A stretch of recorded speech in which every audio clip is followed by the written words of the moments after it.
Amigos do canal J. Carlos de Andrade, sejam bem-vindos. Tudo bem com vocês? Se estiver buscando mais conhecimento sobre mecânica quântica e a lei da atração, considerem conhecer também a página Canal Livre na Web, no Facebook, pois tem lá muita coisa interessante para conhecer e complementar tudo o que ouvir pelo meu canal no YouTube. Neste áudio, A Ciência dos Milagres, de Gregg Braden. Esta leitura personalizada foi produzida para publicação exclusiva no canal J. Carlos de Andrade no YouTube e conto com seu apoio por meio de um like ou comentário. De uma maneira geral, praticamente todos os textos antigos e tradições espirituais sugerem que tudo o que existe no mundo está ligado de uma forma que só agora começamos a perceber. Este campo de energia, este misterioso campo de energia, é descrito pela ciência ocidental como uma rede ou uma teia que sustenta aquilo que chamam de tecido subjacente a toda a criação. Este campo de energia que tem estado aqui desde o princípio é um campo inteligente, uma inteligência que responde profundamente à emoção humana. Devemos sentir como se a prece já tivesse sido atendida. E através desse sentimento, estamos nos comunicando com as forças da criação, permitindo que o mundo nos responda, permitindo que este campo, o holograma quântico, a mente de Deus, nos responda de acordo com aquilo que sentimos no coração. A ciência dos milagres, a linguagem quântica da cura, da paz, da crença e do sentimento. Como seria se descobríssemos que todos os momentos da nossa vida são parte de uma conversa, de um diálogo permanente com o universo que nos rodeia? E se tudo o que acontece na nossa vida, desde a cura do nosso corpo à paz no mundo, ao nosso casamento, à nossa família, aos nossos romances e divórcios, tudo o que percebemos como vida em cada momento de cada dia, fossem o reflexo deste campo de energia que os antigos descreveram na sua linguagem e que hoje a ciência ocidental começa a descrever na linguagem que reconhecemos. Um número crescente de provas científicas sugere que esta é, precisamente, a forma como o mundo funciona, que o mundo essencialmente é um reflexo daquilo que nos tornamos no nosso interior. Os nossos pensamentos, sentimentos, emoções, as nossas crenças, as nossas preces. O físico John Wheeler, da Princeton Universidade, sugere precisamente este conceito numa entrevista recente. Ele disse que nós vivemos naquilo a que chamou de universo participativo. Em vez de pensar no universo como uma coisa pré-fabricada e que nós tivéssemos caído nele para passar por estas experiências, o Dr. Wheeler sugeria que o universo é o resultado daquilo que fazemos na nossa vida. Segundo ele, nós somos como pequenos remendos do universo que olha para si próprio e constrói a si próprio ao longo do tempo. Isto é um conceito radical, pois sugere que quando procuramos no mundo do átomo quântico pela derradeira partícula, podemos nunca vir a encontrá-la, porque cada vez que olhamos, o ato de olhar é a consciência a colocar, formar, criar alguma coisa que possamos ver.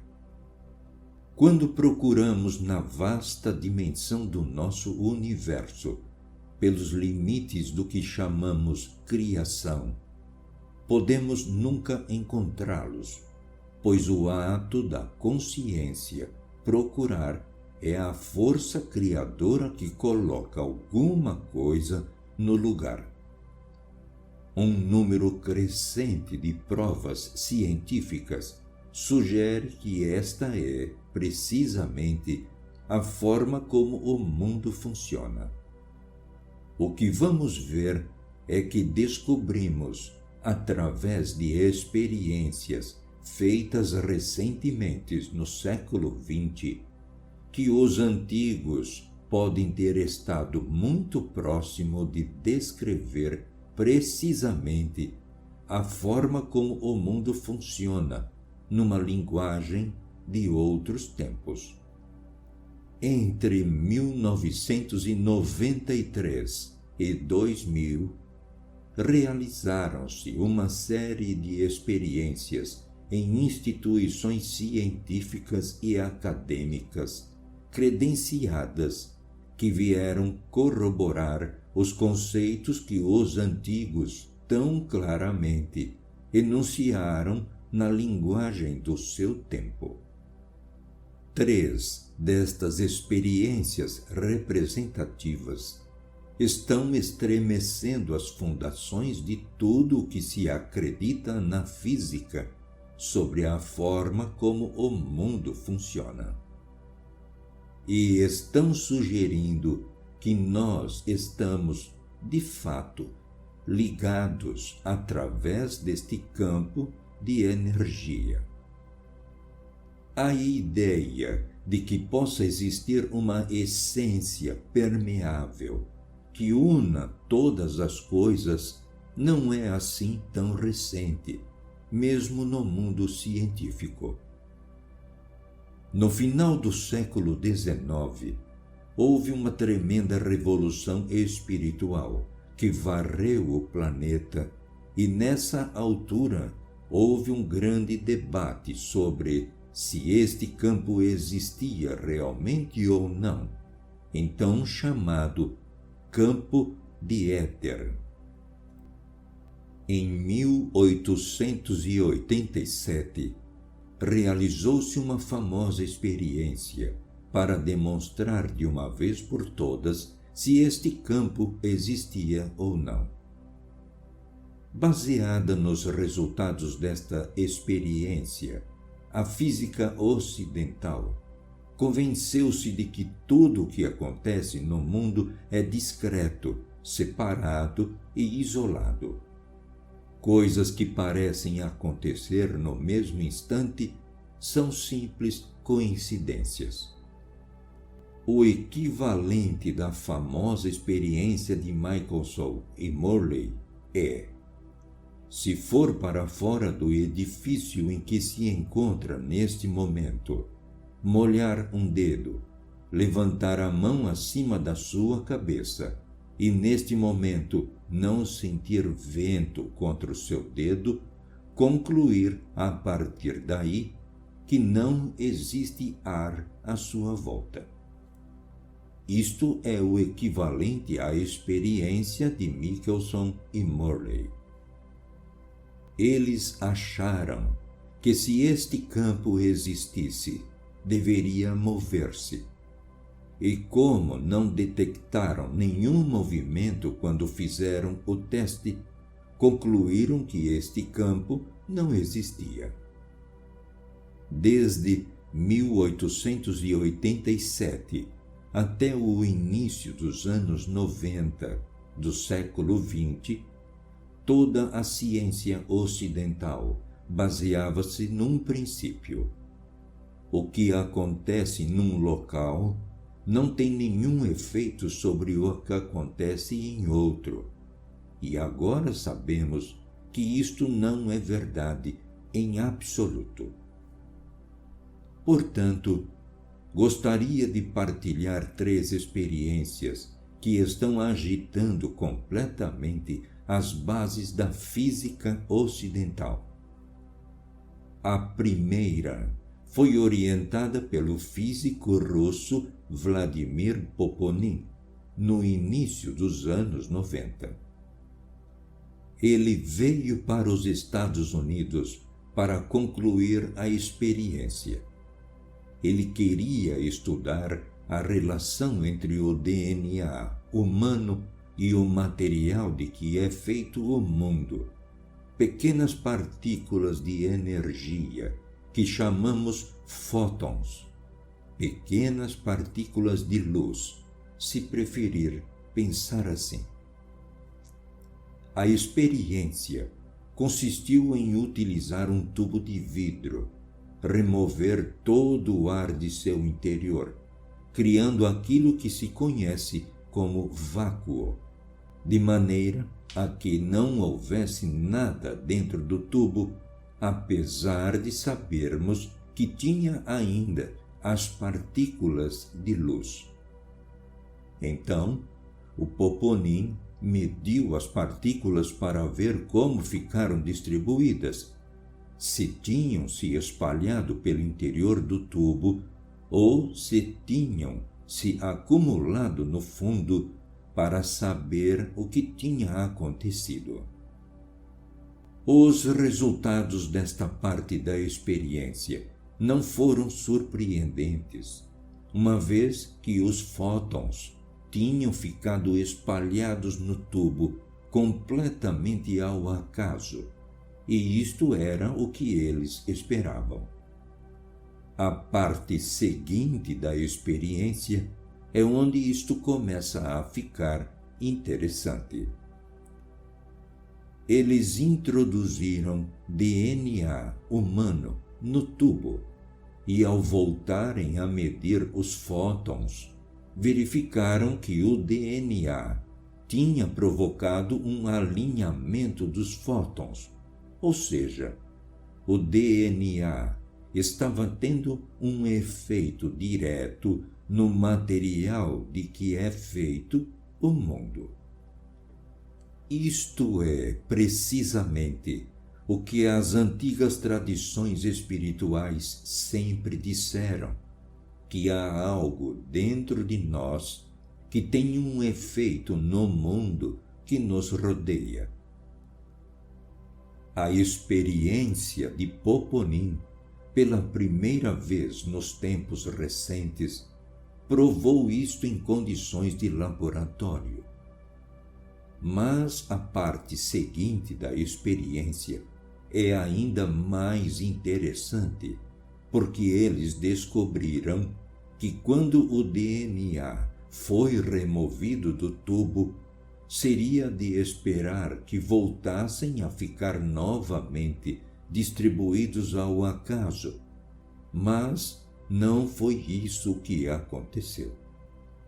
O que aconteceu foi que, mesmo quando o DNA já não estava dentro do tubo, os fótons permaneceram alinhados, como se o DNA ainda estivesse lá. A pergunta é: por quê? O que provocou este efeito? Não há nada na física ocidental que explique a razão daqueles fótons terem permanecido na mesma posição quando o DNA que causou o seu alinhamento se encontrava fora do tubo. A experiência chamou-se experiência do DNA fantasma, pois o efeito durou independentemente do DNA estar lá ou não.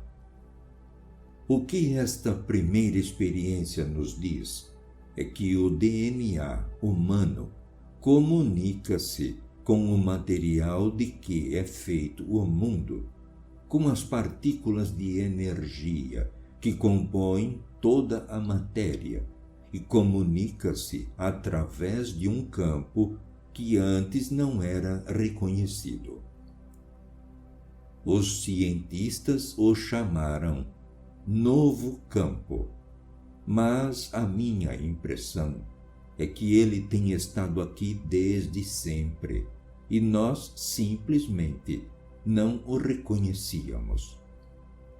Portanto, vamos chamá-lo forma de energia anteriormente irreconhecível. A segunda experiência é fascinante. É uma experiência militar. Basicamente, pegaram algumas partes de um DNA humano do tecido da boca de um doador voluntário, colocaram num aparelho que media a reação do DNA numa divisão do edifício, enquanto o doador estava em outra divisão do mesmo edifício. Ou seja, deixar o DNA num local estando o voluntário em outro. O que fizeram foi sujeitar o voluntário ao que chamam estimulação emocional, que provocaria emoções genuínas de alegria, tristeza, medo, irritação ou fúria, numa divisão do edifício, para depois medirem o DNA, para verem se este era afetado pelas emoções do doador. Por que haveria de ser? Na física ocidental, nada sugere que este DNA esteja ainda ligado ao doador.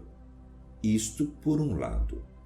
Por outro lado, quando realizaram a experiência, descobriram exatamente o contrário. Descobriram que enquanto o doador passava pelos seus altos e baixos emocionais em uma divisão, o DNA também passava pelos seus altos e baixos em outra divisão, precisamente ao mesmo tempo. Quando ouvimos falar de experiências deste tipo, pensamos numa energia que é transmitida de um ponto A para um ponto B. Se a energia passa de um local para o outro, seria de esperar que houvesse um ligeiro atraso entre o momento em que a emoção é sentida e em que o DNA responde. Mas não é isto que acontece. Isto é essencial para entender aonde quero chegar quando falar do poder da prece, oração. O que acontece nestas experiências é que o efeito é simultâneo, é instantâneo. No instante em que o doador sentiu a emoção, o DNA já estava sendo afetado, como se não houvesse nenhum tempo de transição entre ambos. Estas experiências realizaram-se primeiro em divisões, áreas separadas por 15 metros. Mas foram realizadas experiências posteriores, onde o doador e o DNA estavam separados por centenas de quilômetros. Tive a oportunidade de conhecer o criador de uma destas experiências, o Dr. Clive Baxter. Ele comentou comigo que numa das experiências que ele criou, o doador estava em Los Angeles e o DNA em Phoenix, no Arizona, a mais de 600 quilômetros de distância, e o efeito foi precisamente o mesmo. Quer estando no mesmo edifício ou separados por mais de 600 quilômetros, o efeito é instantâneo. Isto abre a porta a todo tipo de possibilidades sobre a maneira como o DNA permanece ligado ao doador. O que isto nos diz, mais uma vez, é que nós nos comunicamos com o DNA através das nossas emoções, e quer ele esteja no nosso corpo ou separado por centenas de quilômetros, o efeito é o mesmo. Chamamos a isto energia não local, ou seja, está em todo lado, a todo momento, e a energia não precisa viajar de um ponto A para um ponto B. A terceira experiência também foi realizada no início dos anos 90 pelo Instituto do Coração, uma organização da Califórnia, pioneira na investigação científica que estuda o coração humano como algo além de uma simples bomba que envia sangue para o nosso corpo. Apesar desta ser a função do coração, pode ser que seja a menos importante. Eles descobriram que o coração é o maior campo magnético do corpo e o campo eletromagnético que ele produz estende-se para muito além do corpo. O Instituto do Coração já tinha descoberto que em volta do coração humano existe um campo energético em forma de tubo chamado tubo Toro e estende-se entre 180 a 240 centímetros para além do coração humano. A pergunta que fizeram foi: neste campo já conhecido, poderia haver uma outra forma de energia a ser transportada por este campo para fora do corpo? Por isso, eles fizeram uma experiência para testar precisamente esta teoria. Pegaram um DNA humano, isolaram-no e pediram a indivíduos que tinham sido treinados para sentirem o que chamamos de emoções humanas coerentes, emoções muito precisas de amor, apreço, compaixão ou raiva, fúria e ódio, para as sentirem e medir a forma como o DNA reagia. Verificaram que, na presença de emoções de amor, apreço, compaixão, perdão, o DNA ficava extremamente relaxado. O que sabemos por outras experiências é que esse estado de relaxamento do DNA melhora a nossa resposta imunológica. E esta pode ser a razão, pois o DNA fica relaxado, permitindo ativar certas partes ou interruptores, se preferir. E também sucede o contrário.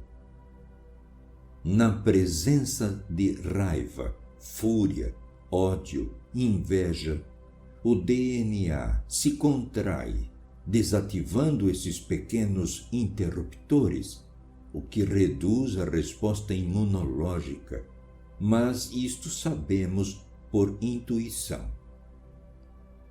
Sabemos que, quando as pessoas vivem num estado de inveja, raiva ou fúria, essas partes do corpo enfraquecem e que, quando acontece o contrário, isto é, um estado de amor, perdão, compaixão, essas partes apresentam melhorias.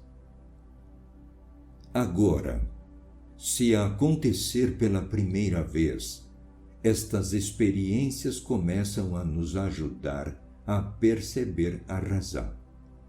São as emoções humanas que desencadeiam um efeito na chamada conformação ou forma do DNA do nosso corpo. O que nos provam estas experiências, bem como os resultados registrados em laboratório e que foram publicados, é que emoções humanas muito específicas têm o poder de alterar a forma do DNA do nosso corpo.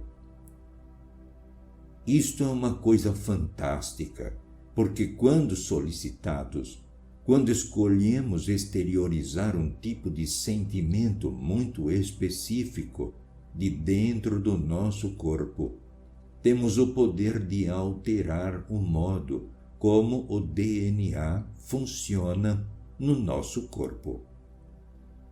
Isto é o início de uma tecnologia interna, provavelmente já muito antiga, que foi descrita em linguagens do passado e que só agora começamos a perceber. Cada uma destas 3 experiências foi interessante e em algumas os investigadores não sabiam que as outras também estavam sendo realizadas em outros laboratórios. Estas experiências são semelhantes a outras efetuadas nas mesmas condições e deram o mesmo tipo de resultado. No entanto, quando as reunimos, mais do que interessantes experiências isoladas, elas começam a nos contar uma história. A história é qualquer coisa como isto. A primeira experiência de Vladimir Poponin nos diz que o DNA do nosso corpo tem um efeito direto no mundo, no material de que é feito o mundo a nível energético. A última experiência demonstra que as emoções humanas têm a capacidade de alterar o DNA, que tem um efeito no mundo que nos rodeia. E a experiência intermediária, realizada pelos Estados Unidos, prova que mesmo estando no mesmo edifício, ou a mais de 600 quilômetros, o efeito é o mesmo. Não somos limitados por tempo e espaço. Na verdade, o que os resultados destas experiências nos dizem é o seguinte: você e eu temos um poder nos nossos corpos que não é corroborado pelas leis da física, da maneira como as entendemos atualmente. Há algo dentro de nós intrínseco às nossas emoções, pensamentos, sentimentos, preces e crenças que transcende os limites do tempo e do espaço, tal como as compreendemos hoje. Sabedoria antiga. As tradições antigas descreveram isto na linguagem do seu tempo. Elas não só diziam que estamos ligados ao mundo que nos rodeia, tal como a ciência ocidental está descobrindo agora, como nos convidam a ir mais longe e aplicar isto nas nossas vidas.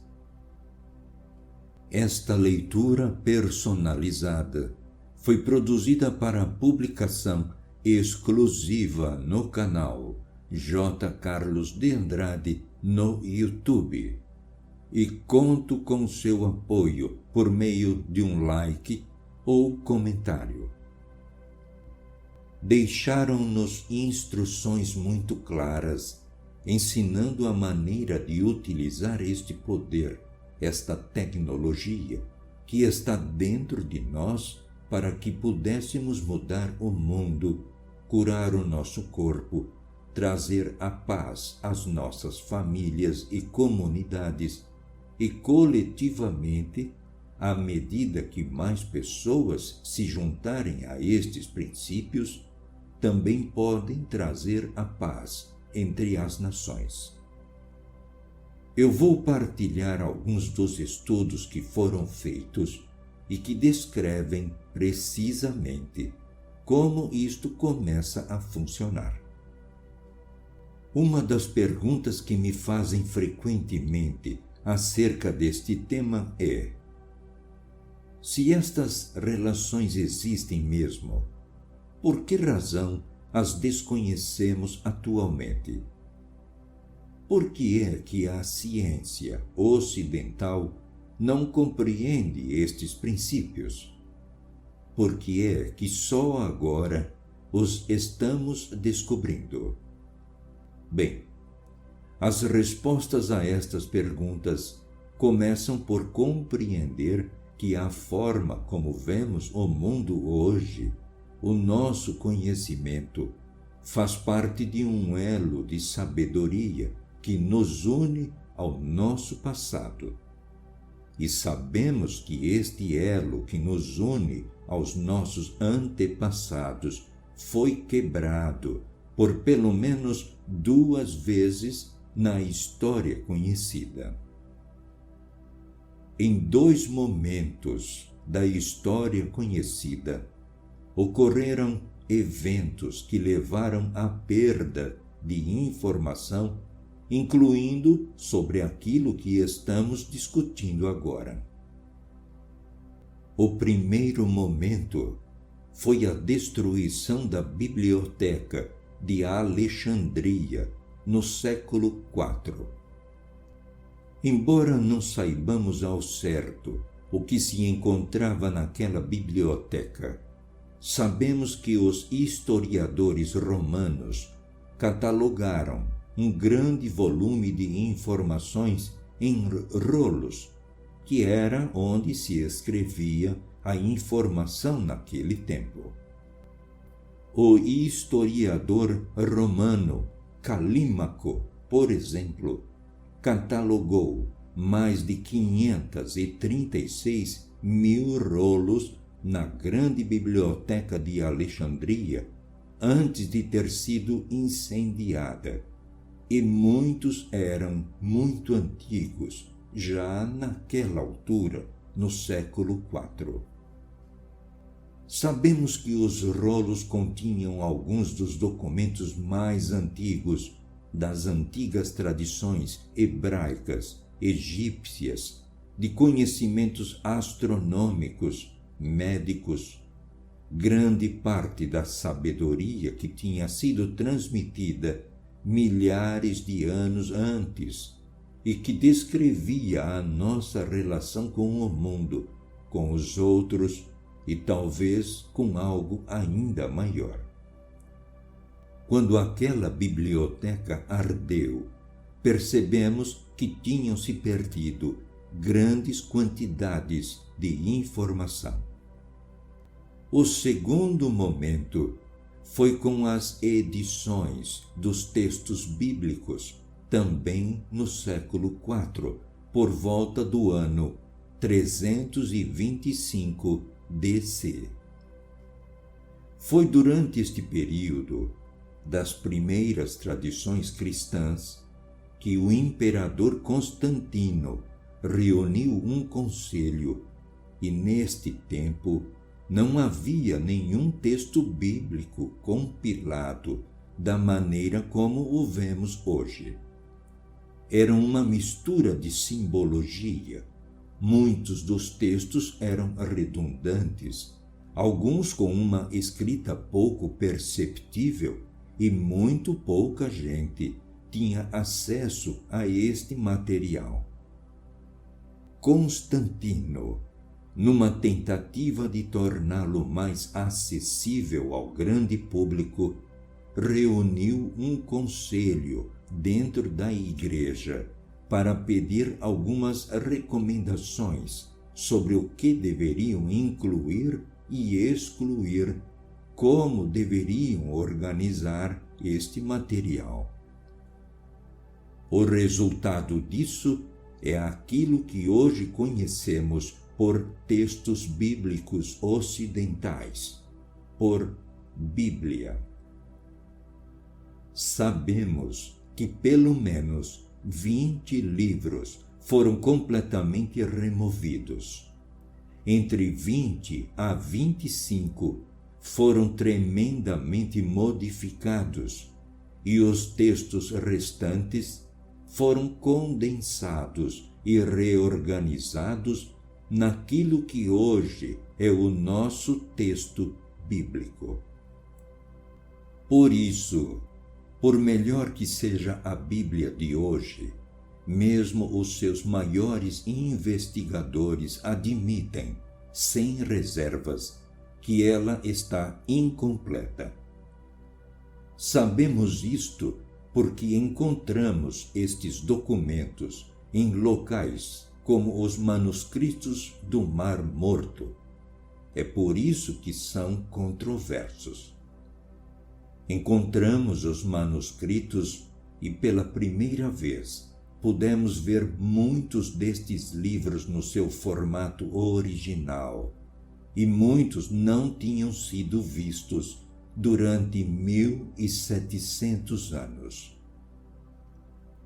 Curiosamente, muitos dos livros que foram alterados ou totalmente retirados são precisamente os documentos que descrevem a nossa relação com o universo e com a criação que nos rodeia através do poder da emoção humana. Pensamentos, sentimentos, emoções e crenças.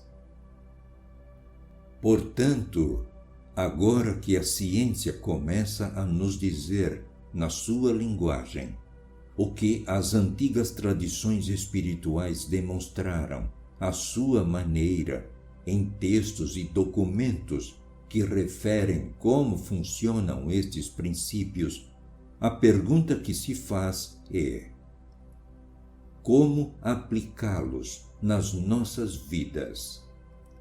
Como faremos uso desta relação que existe entre os pensamentos, sentimentos e emoções dentro do nosso corpo e o mundo que se desenrola à nossa volta? Talvez a melhor forma de começar seja definindo o que são pensamentos, sentimentos e emoções. Eu tive esta conversa com a minha mãe muitas vezes e ela me dizia: sempre pensei que os sentimentos e as emoções fossem a mesma coisa. Mas, embora estejam intimamente ligados, existe uma diferença.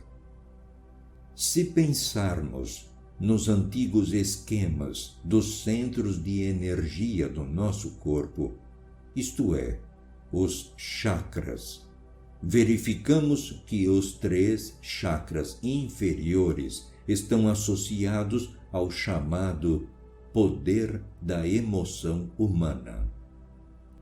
Os antigos diziam que somos capazes de sentir apenas duas emoções primárias: a emoção do amor e a emoção que acreditamos ser o seu oposto, o medo ou o ódio. Quando analisamos a fundo as tradições, descobrimos que ambas são polaridades da mesma força. Portanto, nesses centros inferiores, no poder da emoção, temos duas experiências primárias: o amor e o que acreditamos ser o contrário.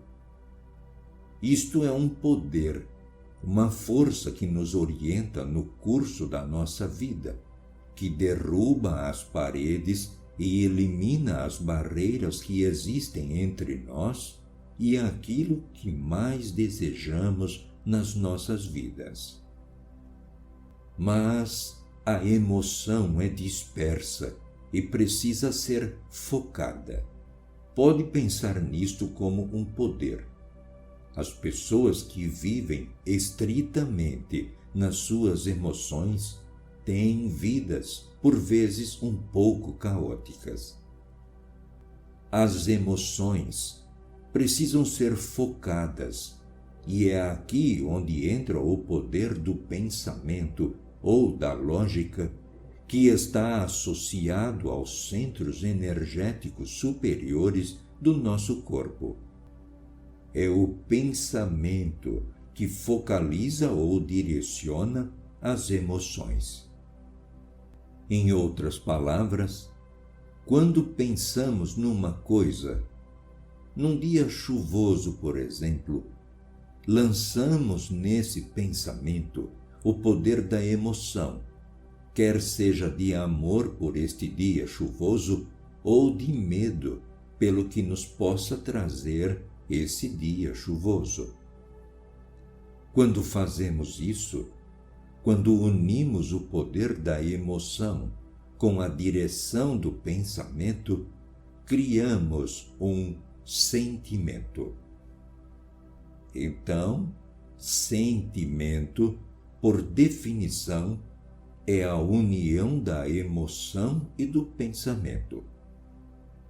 Curiosamente, o único centro energético que não é considerado e se mantém inutilizado nestes esquemas antigos é o centro do coração. E este é o que se dedica ao poder do sentimento. Nós sentimos no coração. Logo, o sentimento que sentimos no coração é a língua que se comunica com o campo que a ciência ocidental começa agora a compreender através das suas experiências.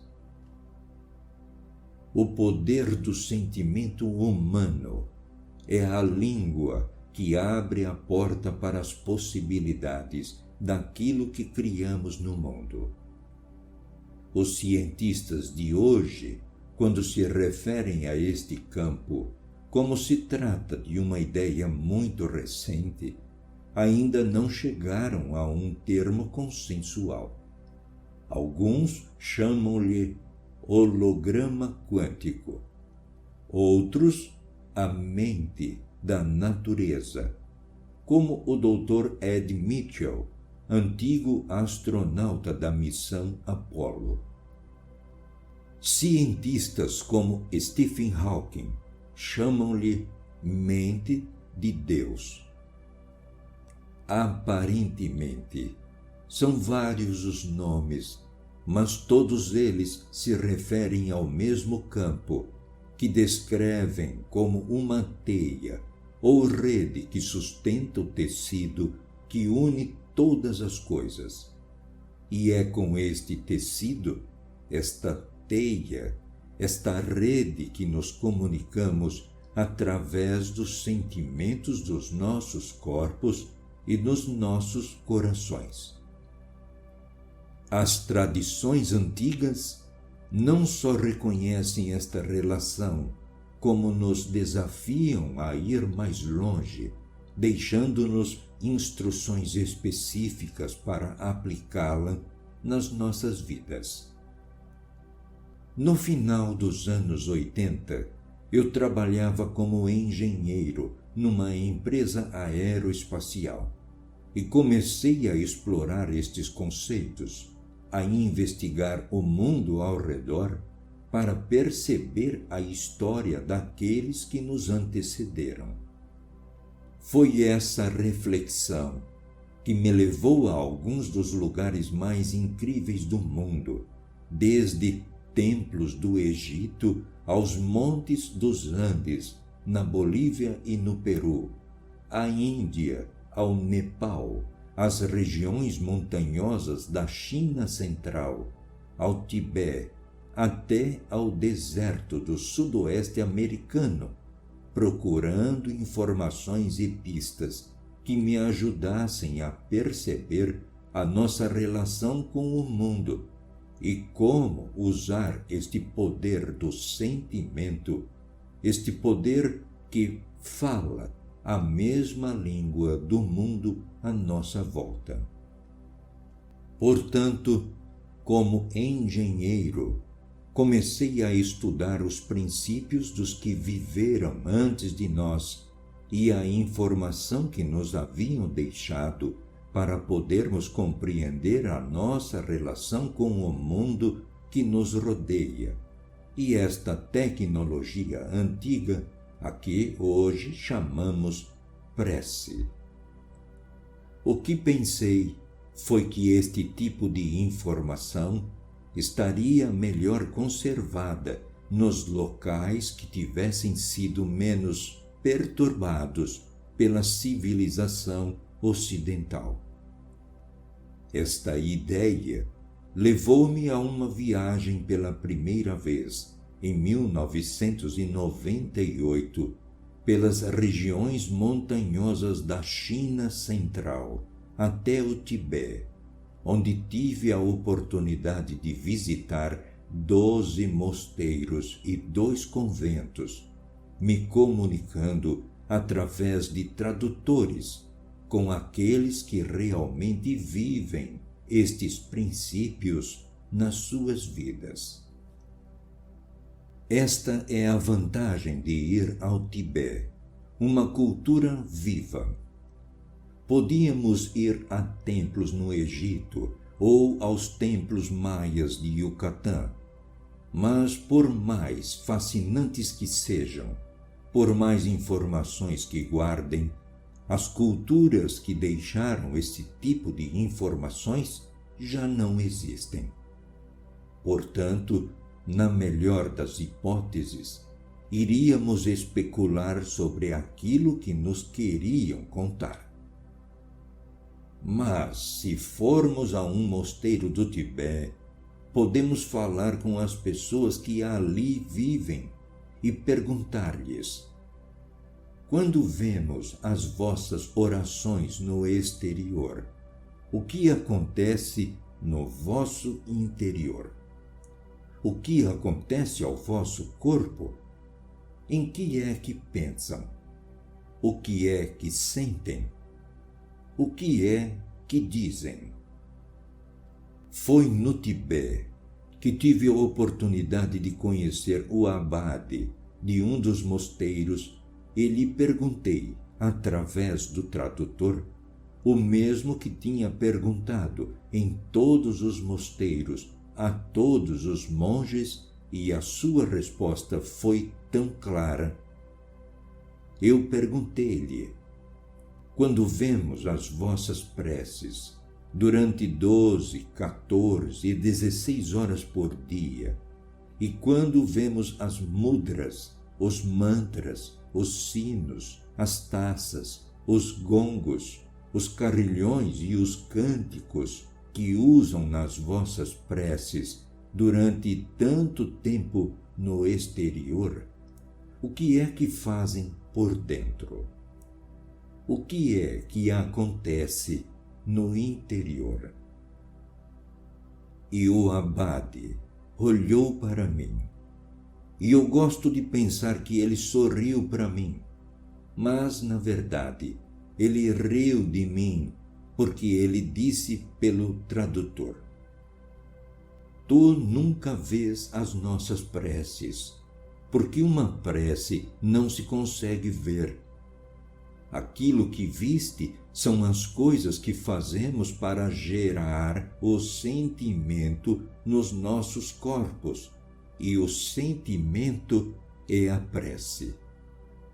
E depois perguntou-me: Como é que o fazem na tua cultura? Como é que fazem isto na tua cultura? Comecei a pensar na maneira como nós entendemos a prece na nossa cultura de hoje.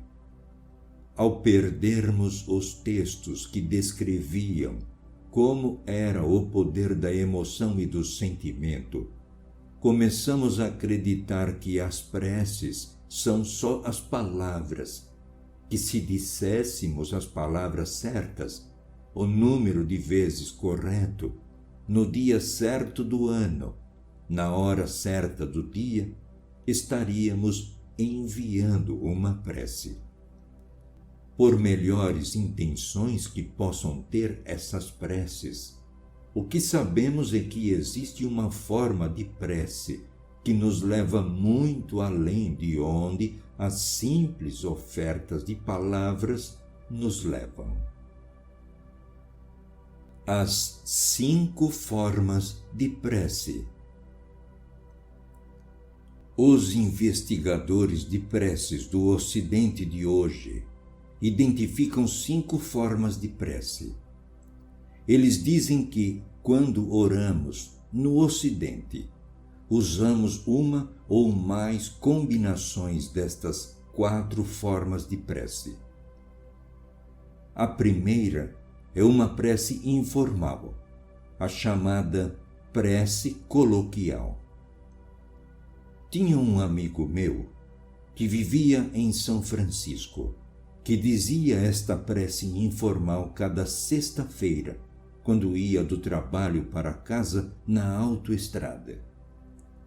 Amado Deus, se me deixares chegar ao trabalho antes que o meu carro fique sem gasolina, nunca mais deixarei o tanque ficar vazio de novo. Essa é uma prece informal a Deus. A segunda forma de prece é a chamada prece peticionária, em que formulamos uma petição aos poderes superiores, aos anjos ou a Deus.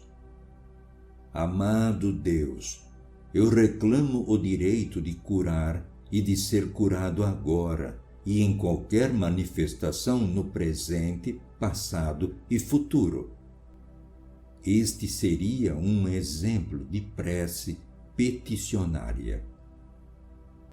A terceira forma de prece é a prece ritualística, ao levantar e ao deitar. Deus é grande, Deus é bom. Fecha aspas. A quarta forma de prece não tem palavras. É uma oração meditativa, mediante a qual nós apercebemos de uma presença ao nosso redor no silêncio. E há gente que nem considera esta uma forma de prece, mas esta é a maneira como os investigadores ocidentais veem a prece no mundo de hoje. Por melhores que sejam essas 4, por melhor que descrevam a forma como oramos, sempre houve uma outra forma, uma quinta forma, que não é incluída nestas e que é precisamente a que o abade do Tibete nos descreveu. Ele descrevia uma forma de prece baseada no sentimento e disse que devemos sentir como se a prece já tivesse sido atendida. através desse sentimento, nos comunicamos com as forças da criação, permitindo que o mundo nos responda, permitindo que este campo, o holograma quântico, a mente de Deus, nos responda de acordo com o que sentimos no nosso coração. Portanto, em vez de rezarmos e nos sentirmos incapazes numa dada situação, Deus, por favor, faz com que haja paz no mundo. Fecha aspas. Esta forma de prece convida-nos a sentir como se participássemos nessa paz.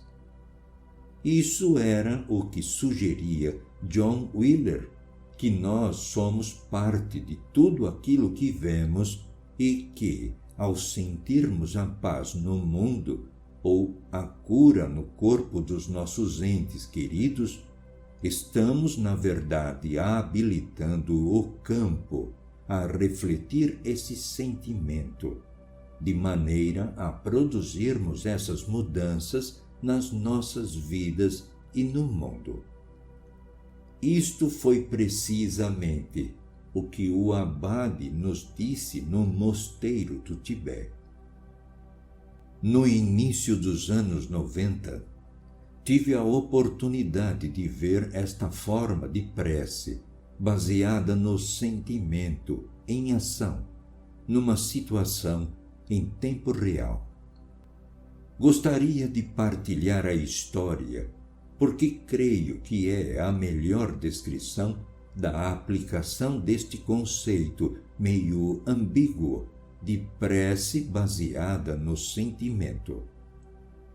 Nos anos 90, o deserto do sudoeste dos Estados Unidos estava passando por uma das maiores secas da história e um indígena americano, amigo meu, me convidou para um dia juntar-me a ele num lugar situado nos altos desertos do Novo México para participar numa oração pela chuva.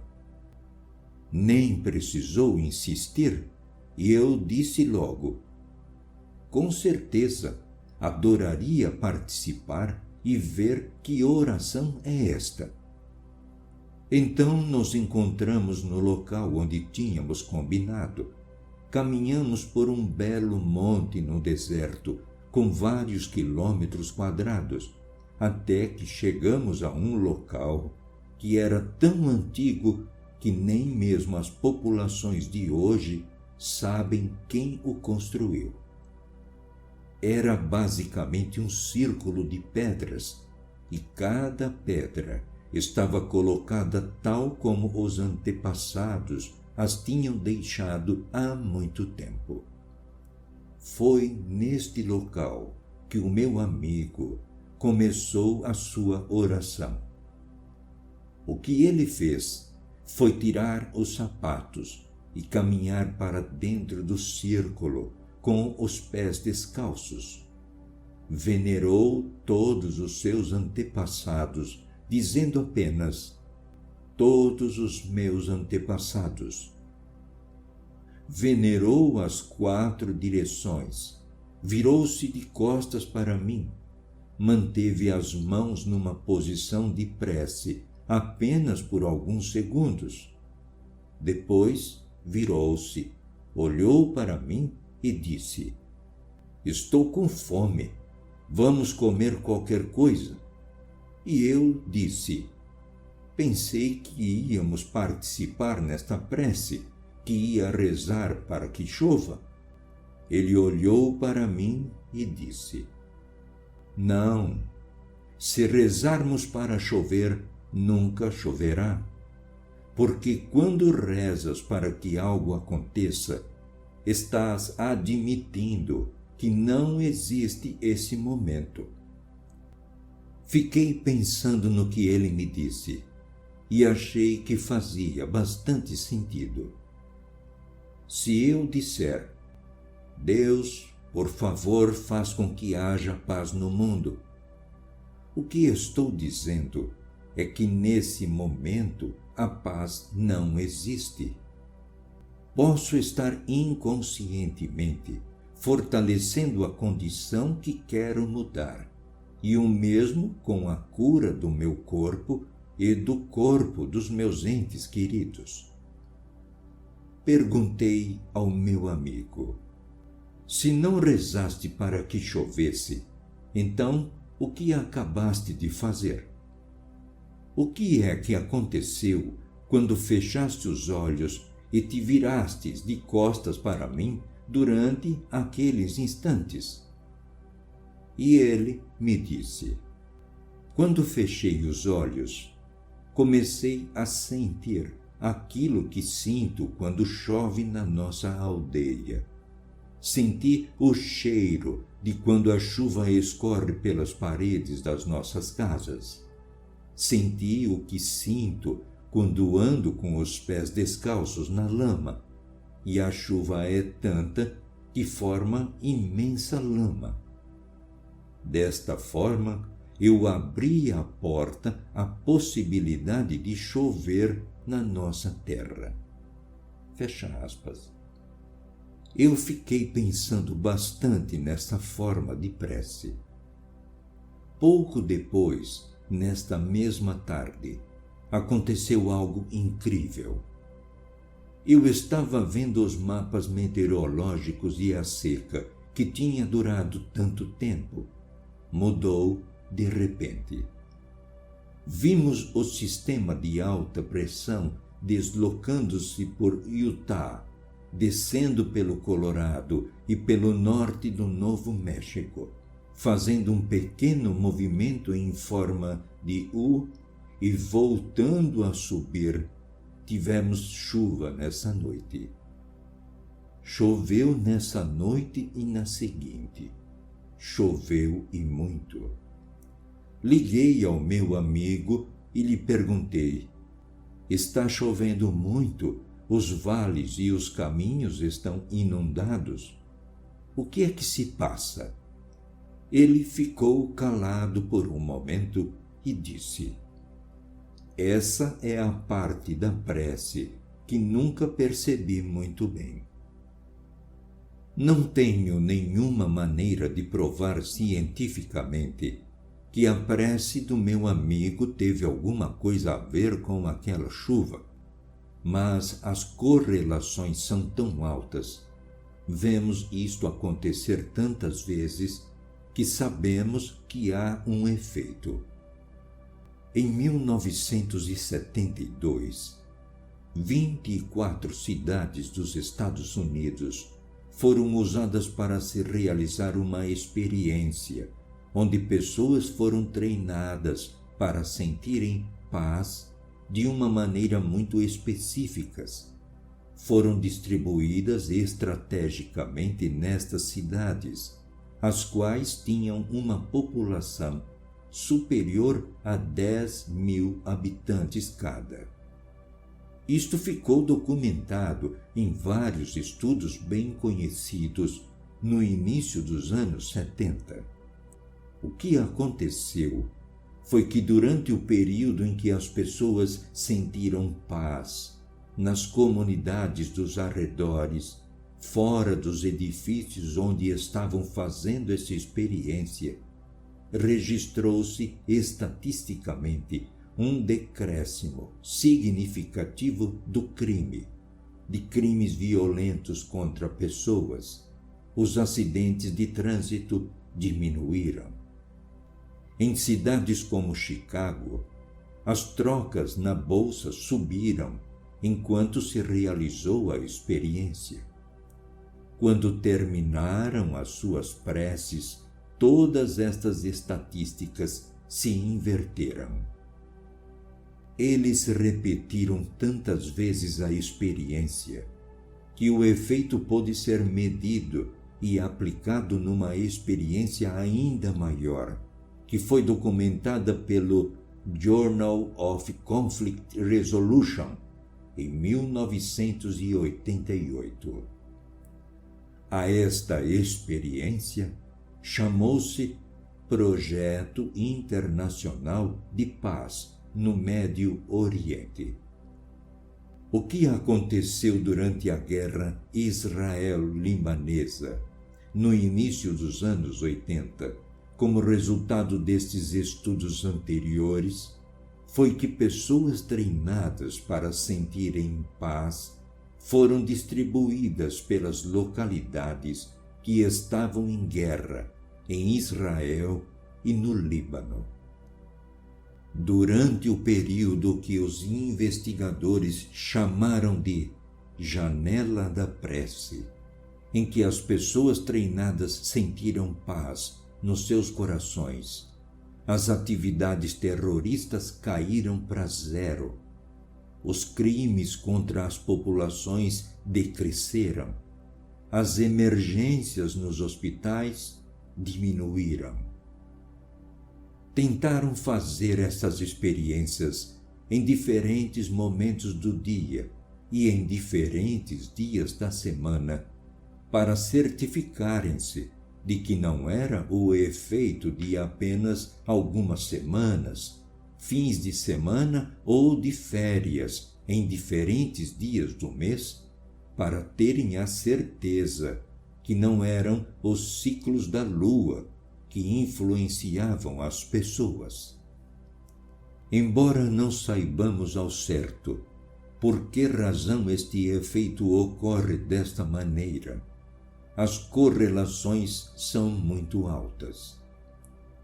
Quando um determinado número de pessoas começa a sentir a paz ou a cura no seu corpo, num local, o efeito espalha-se pela comunidade além do local onde se encontram. E agora sabemos, uma vez que os estatísticos o conseguiram determinar, o número exato de pessoas necessárias para desencadear este tipo de efeito. Vou partilhar a fórmula e depois explico o seu significado. O efeito começa a verificar-se quando um determinado número de pessoas participam. Esse número, o valor mínimo, é a raiz quadrada de 1% de uma dada população. O que isso significa? Se houver uma cidade de 1 milhão de pessoas, por exemplo, calculamos 1% de 1 milhão. Depois extraímos a raiz quadrada desse valor e o resultado nos diz quantas pessoas são necessárias para que comece o efeito. É claro que quanto mais pessoas participarem, maior será o efeito. Para uma cidade de 1 milhão de habitantes, o valor é de apenas 100 pessoas. Num mundo de 6 bilhões de habitantes, a raiz quadrada de 1% é de apenas 8.000 pessoas. De acordo com estes estudos, 8.000 pessoas são necessárias para, num dado momento e simultaneamente, sentirem paz nos seus corações e desencadear essa consciência ligada através do campo, que hoje sabemos que existe, para que esta paz possa ser sentida no mundo à sua volta. Esta leitura personalizada foi produzida para publicação exclusiva no canal J. Carlos de Andrade no YouTube e conto com seu apoio por meio de um like ou comentário. A linguagem quântica da cura, da paz e dos milagres. Qualquer discussão sobre esta prece baseada no sentimento, esta forma de prece perdida, por vezes pode parecer um pouco acadêmica, até a aplicarmos nas nossas vidas, até a vermos aplicada nas nossas vidas. Foi nos finais dos anos 90 que eu tive a oportunidade de fazer isso, quando vi as imagens que documentavam o tratamento de uma doença letal no corpo de uma mulher, utilizando as mesmas técnicas que estamos discutindo agora. Para mim, foi este tipo de informação que elevou esta forma de prece da simples visão acadêmica para algo bem real que podemos aplicar nas nossas vidas. Tive a oportunidade de ver, naquela altura, umas imagens de vídeo do tratamento de um cancro de bexiga, com 7 centímetros de diâmetro no corpo de uma mulher que tinha sido classificado como inoperável pelos médicos ocidentais. Ela foi, como último recurso, a um hospital sem medicina de Pequim, na China. Neste hospital sem medicina, começaram por lhe dirigir afirmações de incentivo de que ela podia mudar a sua vida. Ensinaram-lhe formas positivas de respirar, de tratamento do corpo, movimentos suaves para estimular os centros energéticos do seu corpo. Ao fazer isso, para fortalecer o seu corpo, estava apta para se submeter ao processo. Eu gostaria de descrevê-lo para dar um exemplo convincente de como o sentimento tem um efeito direto no interior do nosso corpo, neste caso, um efeito bem claro no mundo exterior ao nosso corpo. Então, no documento de vídeo, as imagens mostram uma mulher deitada num quarto de hospital, plenamente acordada e consciente, confiante no processo que está prestes a acontecer. Diante dela está uma técnica de ultrassom, controlando um aparelho de ultrassonografia, colocado no seu baixo abdômen. Nós podemos ver o processo numa tela dividida em duas. Do lado esquerdo da tela, puseram uma imagem fixa como referência, para que pudéssemos ver o aspecto que tinha a doença. Do lado direito da tela, podemos ver o processo em tempo real, enquanto 3 terapeutas que permanecem atrás dela trabalham com a energia do corpo dela e com os sentimentos nos seus próprios corpos. Eles começam a entoar uma palavra que tinham combinado entre si para reforçar o sentimento de que ela já estava curada. O cântico diz basicamente: já está curado, já está feito. Já está curado, já está feito. Quando começaram a ter este sentimento e dizer estas palavras entre eles, podemos ver na tela, em tempo real, este tumor desaparecendo em menos de 3 minutos. Não é como os time-lapse dos documentários, onde vemos em 30 segundos uma coisa que normalmente demora dias. Isto aconteceu literalmente em menos de 3 minutos. O corpo dela reagiu aos sentimentos dos terapeutas que tinham treinado para sentir aquele tipo de sentimento. O que sentiam era apenas o sentimento de quem está perante uma mulher que já está curada, habilitada e capacitada.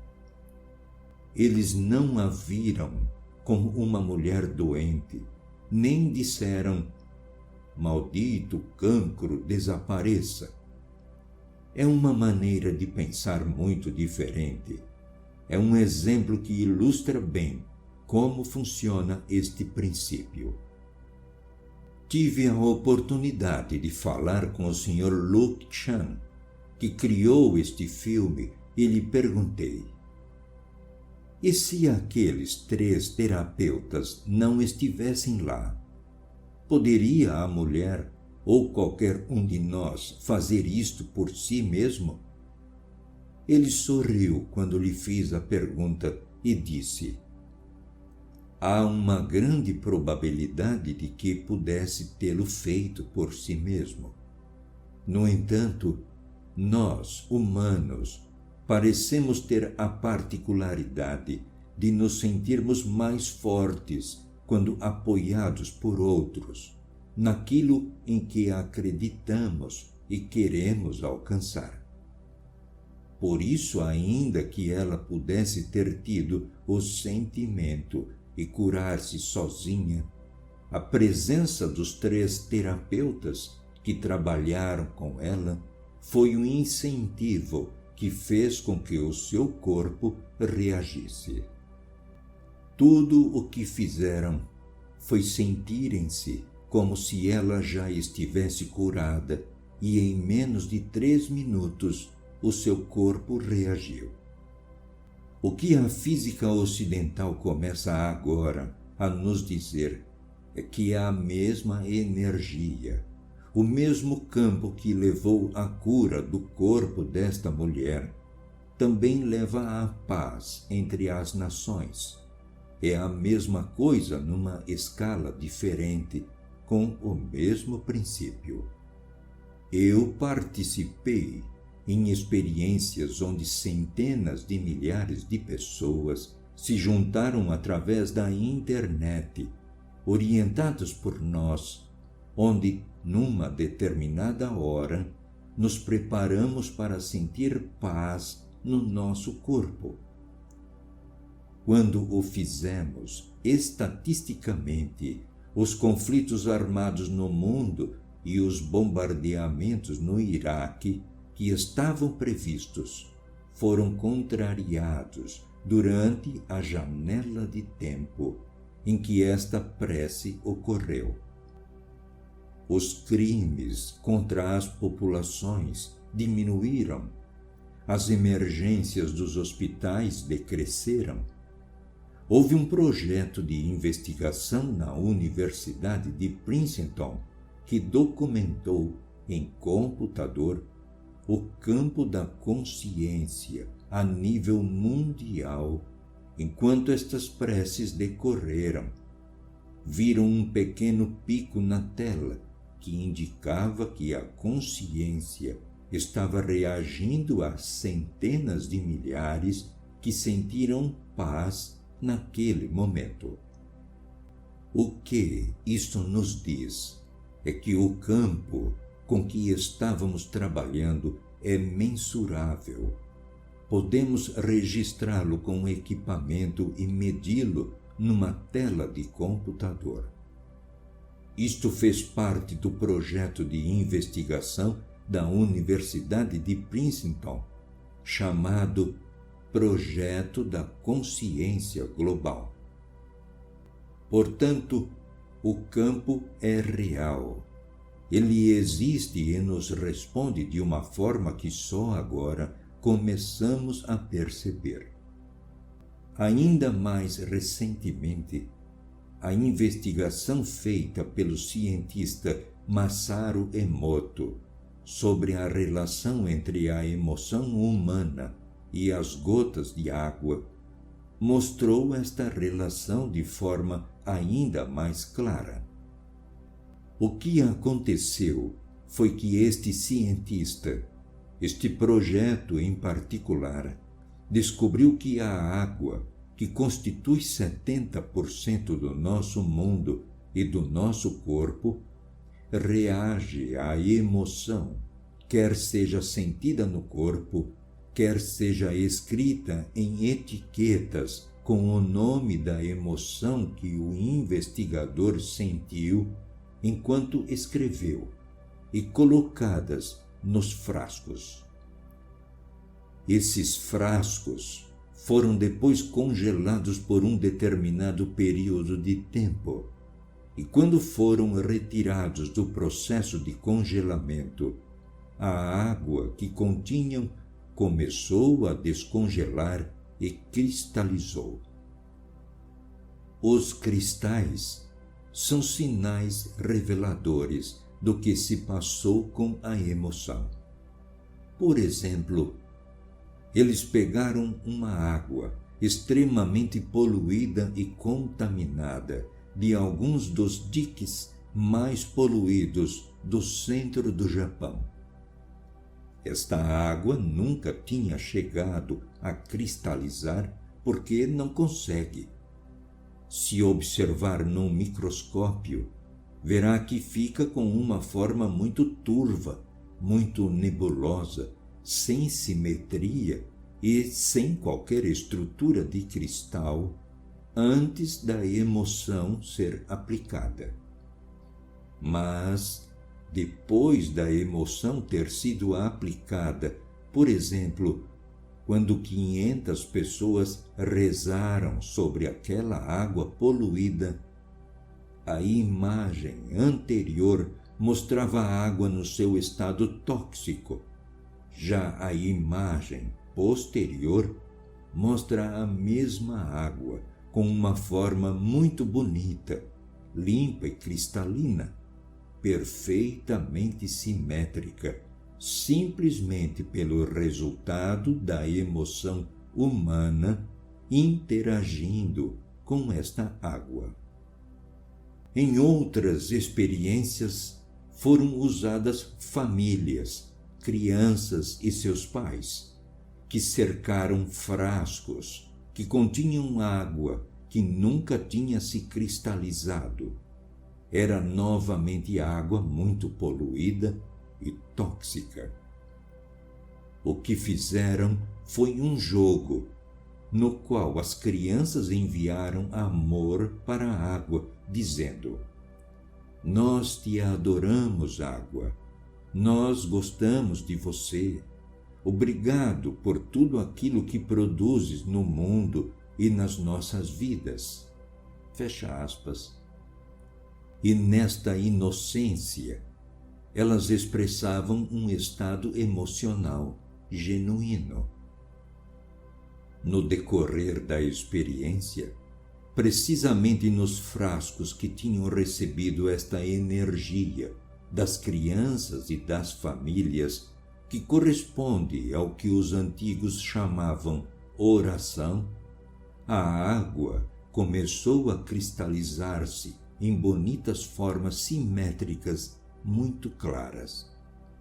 Com isto demonstramos, uma vez mais, que existe um efeito direto entre aquilo que sentimos no nosso corpo e o que acontece no mundo fora do nosso corpo. É um exemplo muito bonito e contundente de como cada um de nós tem a oportunidade de participar, não de controlar ou de manipular, mas de participar nos eventos do mundo, da nossa vida, da nossa família e comunidade, do nosso corpo através do campo que une toda a criação. O campo como um holograma. Um dos princípios que marca a forma como este campo funciona é o fato do campo ser de natureza holográfica. Um holograma é um padrão em que, por mais dividido que se encontre, o todo permanece, mesmo nas porções mais pequenas. Por exemplo, há uns anos havia marcadores de livros com pequenas tiras brilhantes que, quando recebiam luz, mostravam a imagem de uma rosa em flor ou a imagem da Virgem, ou de um golfinho saltando sobre uma pirâmide. Como estas imagens eram holográficas, podíamos pegar nelas e cortá-las em pedaços muito pequenos, pegar num destes pedaços e cortá-lo de novo, e ao observá-lo, veríamos que o padrão completo ainda permanecia, mesmo nos pedaços muito pequenos. Estou compartilhando este princípio agora, porque tudo leva a crer que a nossa consciência funciona através do campo, precisamente da mesma maneira. O que significa que todos nós, como pequenas porções de um padrão maior, estamos ligados. As pequenas coisas que fazemos na nossa vida, dia após dia, a maneira como respondemos às conversas que temos com a nossa família na hora do jantar, a maneira como nos sentimos quando assistimos às notícias, a maneira como reagimos a um motorista que nos bloqueia na saída da estrada. Em cada um destes momentos da vida, aparentemente insignificante, estamos, na verdade, conversando com este campo, o holograma quântico, a mente de Deus, individualmente. O conjunto de todas estas conversações é a resposta coletiva que o campo reflete na forma de amor coletivo, de afeto coletivo ou de ingratidão, raiva, fúria e medo coletivos. Portanto, quando vemos os eventos ocorrerem nas nossas vidas e no mundo, e nos perguntamos por que razão ocorrem e como podem ocorrer da maneira que os vemos, talvez pudéssemos manter estes princípios presentes e nos perguntarmos se os vemos se manifestando no mundo ao redor. E, se sim, o princípio que funciona numa direção também funciona na outra. Assim que começarmos a sentir as coisas que queremos viver nas nossas vidas e no mundo, por definição, o holograma deve nos enviar essas coisas de volta. Ouço muita gente dizer que quando oferecemos as nossas preces, desde os nossos corpos, elas precisam ser enviadas para o local onde queremos que se manifestem. Por exemplo, quando oramos pelo Oriente Médio, temos que enviar essa energia para lá. Ou se quisermos orar para curar uma pessoa querida, temos que, de alguma forma, transmitir isso a partir do nosso corpo para o local onde está a pessoa. Apesar de saber que esses princípios têm boas intenções, aquilo que o holograma nos diz é que nós não precisamos enviar nada para lado nenhum. Ele nos diz que quando sentimos um sentimento no nosso corpo, ele já existe em todo lado, uma vez que nós somos uma parte deste todo. Tal como o padrão é completo, por mais pequeno que seja o corte que fazemos no marcador. Nós somos pequenas peças deste grande holograma, desta grande consciência. E simplesmente por sentir e usar a energia a partir do nosso corpo para criar o que queremos, o efeito já existe em todo lado o tempo inteiro. Você provavelmente já passou pela experiência de pegar no telefone para ligar para alguém, com quem tenha afinidade, e esta pessoa já estar do outro lado da linha. A minha mãe e eu já tivemos esta experiência. Eu tento ligar para ela pelo menos uma vez por semana, e não são raras as vezes em que pego no telefone e ela já está do outro lado, ou a linha está ocupada por ela estar me ligando no mesmo momento. Então, quando isto acontece, o que é que se está pensando? Como é que a informação viaja de onde eu estou para onde ela está, de forma a termos uma conexão simultânea? Quase todo mundo já passou por esta experiência. Talvez o holograma quântico e o princípio holográfico sejam a resposta a esta pergunta. É porque quando pedimos algo num lugar, de certa forma, esse sentimento já existe em todos os lugares.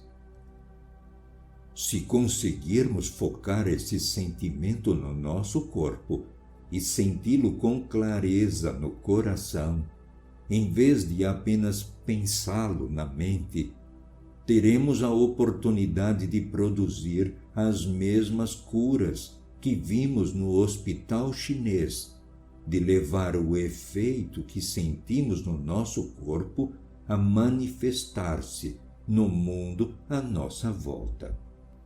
Então, o que é que nos diz essa informação acerca da forma como vivemos a nossa vida e do que vemos acontecer no mundo?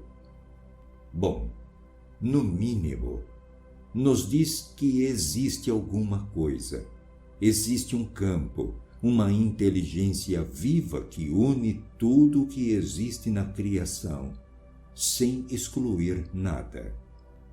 O que quer que vejamos acontecer no mundo ou no nosso corpo, graças a este princípio, sabemos que é parte do todo. Sabemos que estamos ligados a este campo por aquilo que chamamos de pensamento, sentimento e emoção. Esta leitura personalizada foi produzida para publicação exclusiva no canal J. Carlos de Andrade no YouTube e conto com seu apoio por meio de um like ou comentário. Concretamente, os sentimentos no coração são a linguagem que se comunica com o campo. É a linguagem que o campo reconhece. O campo pode não reconhecer os processos mentais da linguagem quando dizemos: Deus, por favor, faz com que haja paz no mundo. No entanto, o campo reconhece a linguagem do sentimento, ao sentirmos a paz no nosso coração, como se a paz já existisse. Estes são alguns dos mais simples e poderosos princípios que nos foram deixados pelos antigos na linguagem do seu tempo. Hoje, 400 anos depois do nascimento da ciência ocidental, apenas agora começamos a perceber os mesmos princípios. Portanto, apesar de ainda não sabermos tudo o que há para saber sobre este campo, de onde veio ou por que existe, sabemos o suficiente para aplicarmos nas nossas vidas os princípios que vimos resultarem em condições de laboratório e que os antigos também nos deixaram. Do meu ponto de vista, esta informação é muito poderosa porque eleva a ideia de prece acima de qualquer tradição espiritual e religiosa, convertendo-a numa tecnologia interior, aberta a qualquer um, independentemente das nossas crenças, estilo de vida, da nossa linguagem, ascendência ou de onde e como escolhemos viver a nossa vida. O que nos diz é que em cada momento da nossa vida temos um sentimento e, por virtude desse sentimento, nos comunicamos com o mundo ao redor. Portanto, em vez de vermos a prece como algo que, por vezes, fazemos quando queremos mudar o mundo e que depois interrompemos, nos levantamos e vamos embora. Se acontecer, poderíamos redefinir a prece como a forma que nos sentimos nas nossas vidas. E uma vez que sentimos a cada momento da nossa vida, a vida torna-se a prece. A vida é a verdadeira prece. Podemos sempre sentir paz no coração, quer a conduzir na estrada ou estudar na sala de aula, ou quando vamos ao centro comercial ou aeroporto. Enquanto sentirmos esse sentimento de paz, a nossa vida converte-se na prece. Ao olharmos para o mundo à nossa volta e vermos tantas pessoas mudando tão rapidamente, algumas sentem que o mundo está fora de controle e sentem-se incapazes de fazer alguma coisa a esse respeito. Estes princípios sutis lembram-nos que somos parte de tudo o que vemos, que o mundo que nos rodeia não é nada mais e nada menos que um reflexo daquilo que nos tornamos internamente. Na linguagem daqueles que nos antecederam, fomos avisados de que devemos nos transformar nas coisas que quisermos viver na nossa vida. Aspas. Devemos nos transformar na paz, na cura, na cooperação, na compaixão, no amor, no cuidado que quisermos ter nas nossas vidas. Devemos nos converter nessas coisas de maneira que o campo tenha algo para nos refletir. Dessa forma, a cada um de nós serão dadas as guias que nos ajudarão a ser, quem sabe, pessoas melhores. E se nos tornarmos pessoas melhores, construiremos um mundo melhor. Fecha aspas. Se você chegou até este ponto da leitura, espero que aplique na vida diária o que absorveu dela e seja muito feliz, além de mais próspero. Muito obrigado pelo apoio e, se puder, compartilhe. Até breve.